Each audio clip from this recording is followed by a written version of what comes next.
श्रीमती इंदिरा गांधी को उस समय दिया गया था जब वे सूचना और प्रसारण मंत्री बनी। ये मकान आजीवन उनका निवास स्थान रहा। इस मकान ने कभी भी प्रधानमंत्री के सरकारी आवास का रूप नहीं लिया। ये बिल्कुल निजी था और था केवल उनका घर। ये जो कीड़े हैं ये ज्यादा नहीं जीतते, तो पैरनंगे आजकल नहीं रहना चाहिए। तरह तरह के कीड़े जमीन पे होते हैं। ये कीड़ा जो है इसके पर गिर जाते हैं और रोशनी जहाँ होती है वहाँ पे आते हैं। अरे दादी को देर हो गई, खा चुके तुम लोग? नहीं खाई। मैंने सब चिप्स खा लिया और ग्रेवी खा लिया, मीट छोड़ दिया। ये भी अगर अच्छी तरह मीट भी खराब में खाया ना, लेकिन अच्छे नहीं। अगर ठीक से नहीं खाएंगे तो बड़े कैसे होंगे? मालूम खाने से क्या होता है? इससे हड्डी बनती है, खून बनता है, ये सब चीजें खाने से बनती हैं। खून क्या? खून जब अपने अंदर खून है लाल लाल, कभी कभी चोट निकलती है तो निकलता है ना, वो खून है। तो अगर अच्छे बड़े होना है, मजबूत होना है तो अच्छी तरह से खाना बहुत खून है, सब जगह खून है, खाली एक जगह नहीं, सारी बदन में।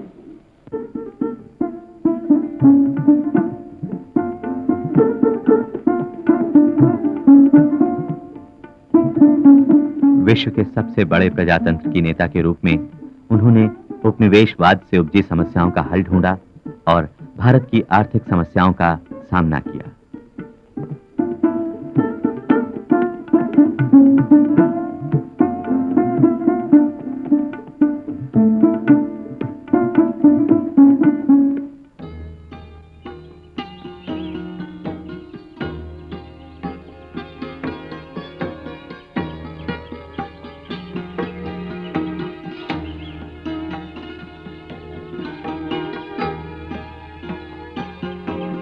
सुबह वे अपना कुछ समय प्रकृति के बीच रहकर बिताती ताकि हर दिन की नई चुनौती का सामना करने के लिए सामर्थ्य जुटा सकें।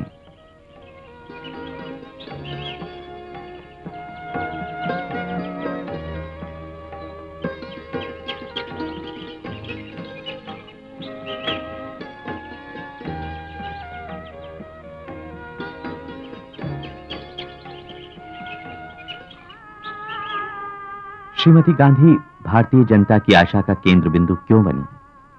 क्या था उनमें ऐसा कि जनता ने अपने भाग्य का फैसला उनके हाथों में सौंप दिया? इन प्रश्नों का उत्तर इतिहास ही बताएगा या फिर आने वाली पीढ़ी। लेकिन इस बात से इनकार नहीं किया जा सकता कि भारत की जनता ने उनमें अपना पूर्ण विश्वास व्यक्त किया।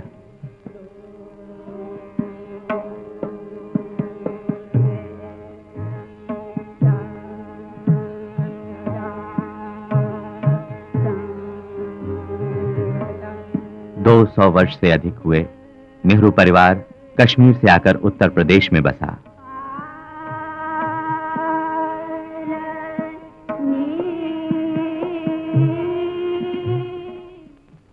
मोतीलाल नेहरू एक तेजस्वी वकील थे। उन्होंने लखनऊ और इलाहाबाद में वकालत शुरू की और काफी शान शौकत से रहे।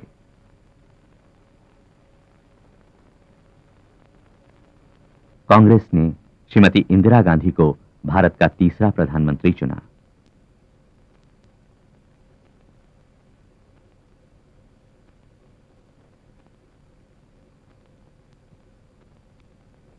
प्रधानमंत्री बनने पर उनके पहले शब्द थे, आज जब मैं आप लोगों के सामने खड़ी हूं, मुझे उन महान नेताओं की याद आती है जिनमें खास तौर पर महात्मा गांधी जी हैं, जिनके चरणों में मैं पली। मेरे पिता पंडित जी और शास्त्री जी ने मुझे मार्ग दिखाया और मैं चाहती हूं कि राष्ट्रीय और अंतर्राष्ट्रीय मामलों में इसी मार्ग पर चलती रहूं।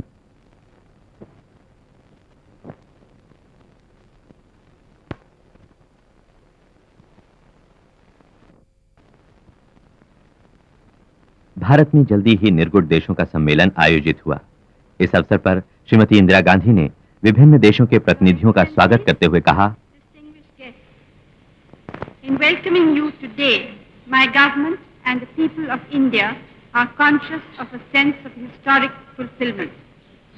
You have both been with us before, but this is the first time we meet together in Delhi to give new meaning and purpose to our friendship and cooperation which has helped to sustain the dialogue of peace in a sharply divided world.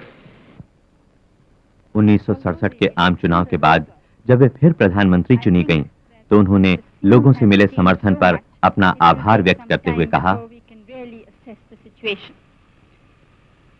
I think we have proved that we have a working democracy, that there are free and fair elections, and that our people are conscious of their responsibilities. People have voted in large numbers, and we have to respect their verdict. Naturally, having different governments, and especially governments composed of different elements, creates very special problems and difficulties. But it is only the dead who have no difficulties. Anything that is living and advancing is bound to face new challenges, new difficulties, new problems at every step. And I think we must view the situation in that light and see how, in spite of the difficulties, or maybe because of them, because it has focused attention on a special problem which was not considered up to now, the relationship between state and center when there are different governments and other such questions. And by finding solutions, we may well give greater strength to our democratic structure and a greater strength to the country as a whole.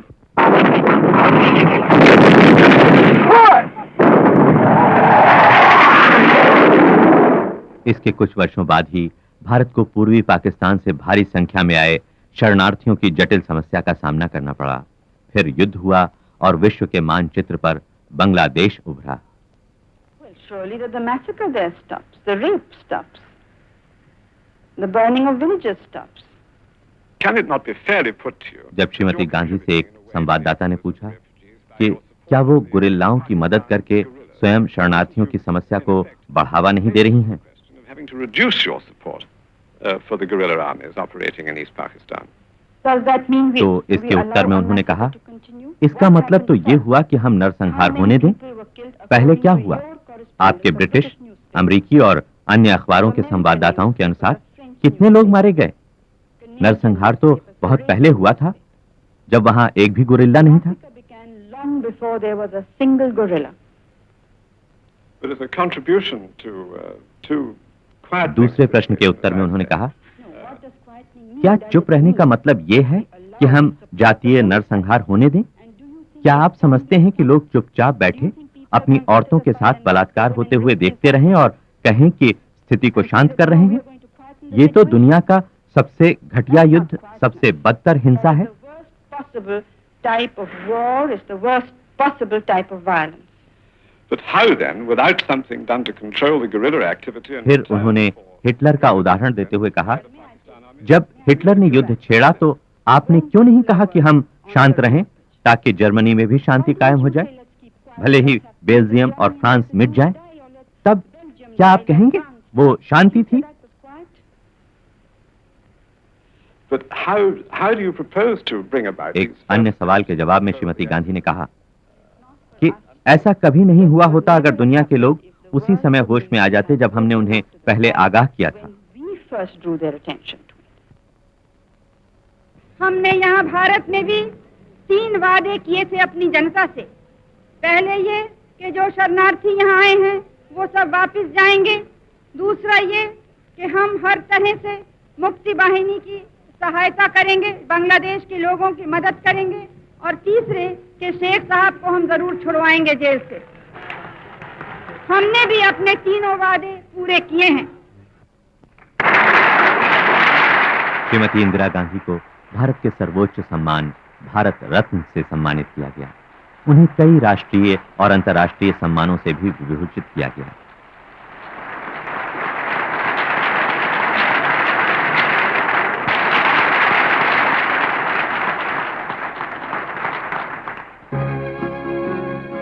Pakistan में नागरिक शासन बहाल होते ही वहां के प्रधानमंत्री जुल्फिकार अली भुट्टो और श्रीमती इंदिरा गांधी ने शिमला में एक समझौते पर हस्ताक्षर किए, जिसके अनुसार दोनों देशों में शांतिपूर्ण संबंधों की स्थापना और एक दूसरे के आंतरिक मामलों में हस्तक्षेप न करने का निश्चय किया गया।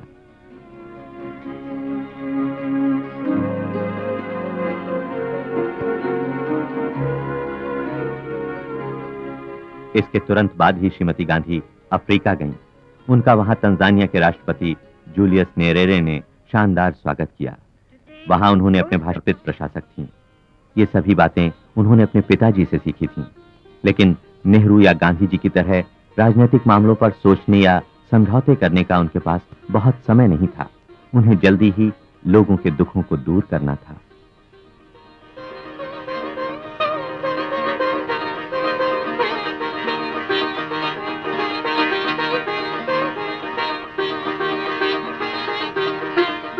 जब उन्होंने देखा कि कानून और व्यवस्था की स्थिति ठीक नहीं है, पुलिस और सेना को गलत कामों के लिए उकसाया जा रहा है, तो उन्होंने आपातकाल घोषित कर दिया।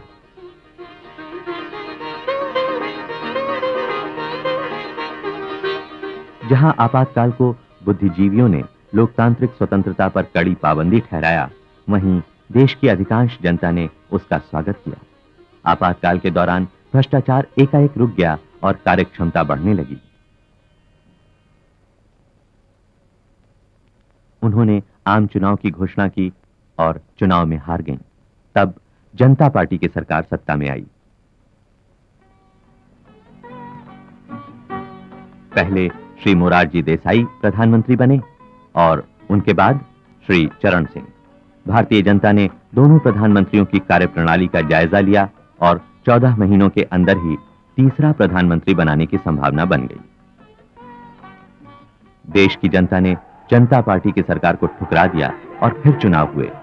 श्रीमती इंदिरा गांधी फिर से देश की प्रधानमंत्री बनी।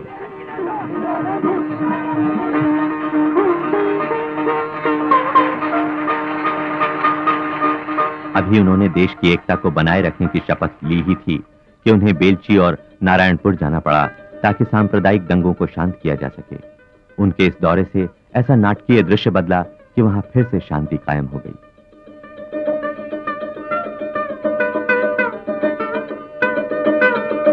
इसमें बिल्कुल भी अतिशयोक्ति नहीं कि भारत की लगभग सभी ग्रामीण जनता को विश्वास था कि श्रीमती इंदिरा गांधी ही उनकी आशाओं को पूरा कर सकती हैं। देश सेवा में उनकी लगन इतनी सच्ची थी कि शासन से हटने के बाद भी अपने कार्य में वो लगी रहीं। उनका स्वभाव पहले जैसा ही बना रहा। देश सेवा के कार्य में उनके लक्ष्य को कोई डिगा न सका। एक बुद्धिमान की तरह अपने अतीत को किनारे करके देश की भलाई के कार्यों में वे दुगनी ताकत से जुट गईं। उन्होंने पहले की तरह ही ग्रामीण विकास पर फिर जोर दिया। सार्वजनिक संस्थानों की स्थिति बड़ी अजीब थी, इसलिए उन्होंने निजी संस्थानों को आर्थिक स्वतंत्रता प्राप्त करने के लिए मदद देने को कहा, क्योंकि आर्थिक स्वतंत्रता के बिना राजनीतिक स्वतंत्रता का कोई मतलब ही न था। फिर भी सार्वजनिक संस्थानों को उन्होंने भारतीय अर्थव्यवस्था का एक हिस्सा बने रहने दिया।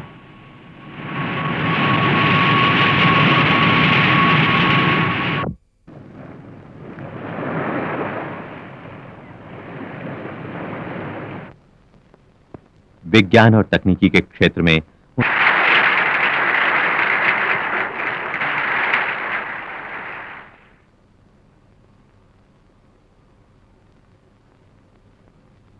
देश सेवा और उसके जरिए मानव जाति की सेवा के रास्ते में उन्हें कोई नहीं रोक सकता था।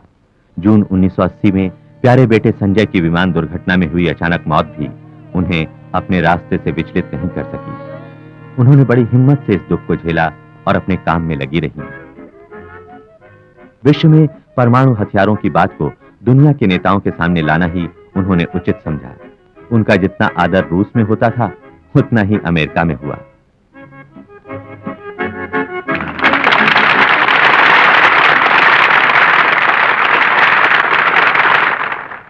Mr. President and Mrs. Reagan, Indira ji ने अमेरिका में कहा, to me, every मेरे journey लिए is an हर यात्रा एक रोमांच है। and I can say मेरी ये यात्रा मित्रता और आपसी सूझबूझ को बढ़ाने के लिए है। इसमें कोई स्वार्थ नहीं है। हम दुनिया और उसके कार्यों में दिलचस्पी लेते हैं। हमने दोस्ती का हाथ सभी के लिए बढ़ाया है। किसी की दोस्ती दूसरे के मार्ग का रोड़ा नहीं बन सकती। one friendship does not come in the way of another.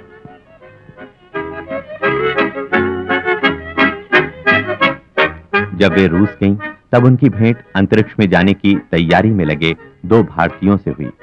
उनके प्रशिक्षण को देखकर वे काफी रोमांचित हो उठी। उन्हें लगा यही तैयारी मानव को किसी दिन ग्रहों या फिर सितारों पर बिठा देगी। तब जवाहरलाल बहुत याद आए होंगे।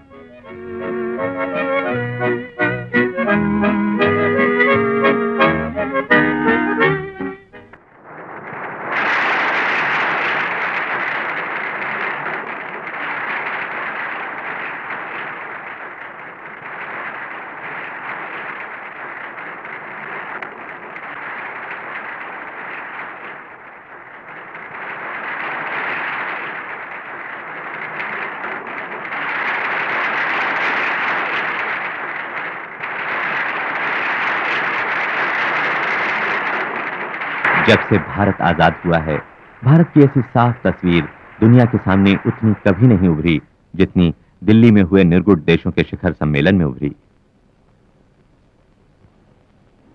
प्रेसिडेंट कास्ट्रो, श्रीमती इंदिरा गांधी ने कहा, निर्गुणता का मतलब है राष्ट्र की स्वतंत्रता, देश की आजादी।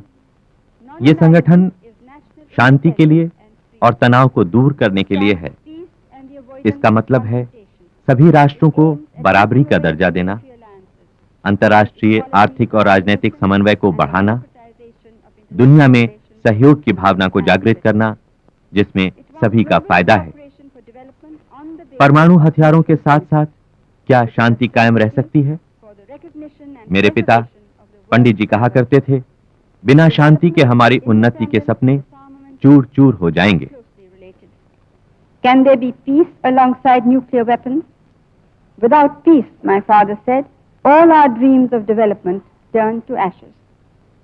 We are here because we do believe that minds and attitudes can and must be changed, that injustice and suffering can and must be diminished.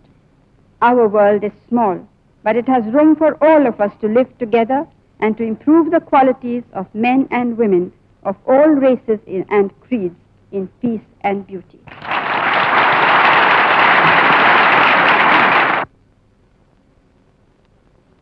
Bharat की सांप्रदायिकता और प्रांतीयता के बारे में इंदिरा जी बहुत गहराई से सोचती और चिंतित रहती। उन्होंने राष्ट्र को अंतिम बार हंसी खुशी नहीं बल्कि परेशान व दुखी मन से संबोधित किया। धर्म में ये नहीं है कि लड़ाई करें। हर धर्म ने भाईचारा सिखाया है, प्रेम और करुणा सिखाई, और उस धार्मिक रास्ते पे अगर देश चले तो एक नया समाज हम बना सकते हैं। हमें याद रखना है कि ये जब आजादी का दिन है तो आजादी केवल एक दफे पाने से रह नहीं जाती है, हर समय उसके लिए लड़ना होता है। अक्टूबर 1984 के अंतिम सप्ताह में वो उड़ीसा के दौरे पर गईं। यहाँ उन्हें अपनी मौत का जैसे पूर्वाभास हो गया था। कि मैं जीवित रहूं या नहीं रहूं, और जब तक मुझ में सांस है तब तक सेवा ही नहीं जाएगी, और जब मेरी जान जाएगी तो मैं कह सकती हूँ कि एक एक खून का खतरा जितना मेरा है वो एक एक खून एक भारत को जीवित करेगा। और ठीक अगले दिन ही उनकी हत्या कर दी गई।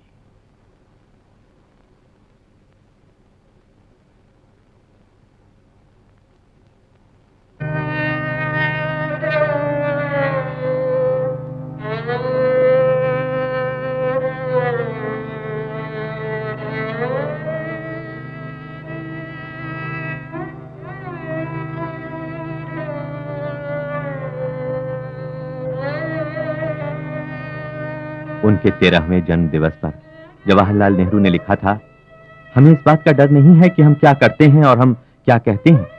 हम हर काम सबके सामने करते हैं। मुझे आशा है तुम एक अटल प्रकाश स्तंभ की तरह बड़ी होगी, शांति और निर्भीक रूप से आगे बढ़ोगी, चाहे तुम्हारे मार्ग में कितनी ही रुकावटें क्यों ना आए।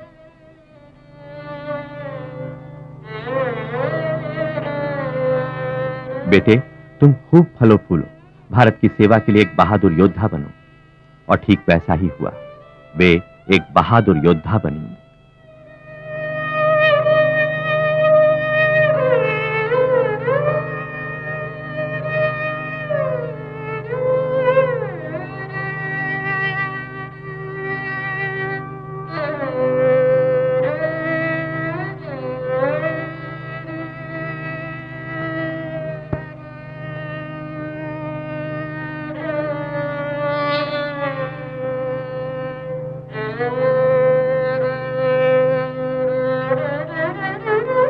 गुरुवाणी के शब्द हैं, सूरज किरण मिले, जल का जल हुआ राम, ज्योति ज्योत रले, संपूर्ण थिया राम।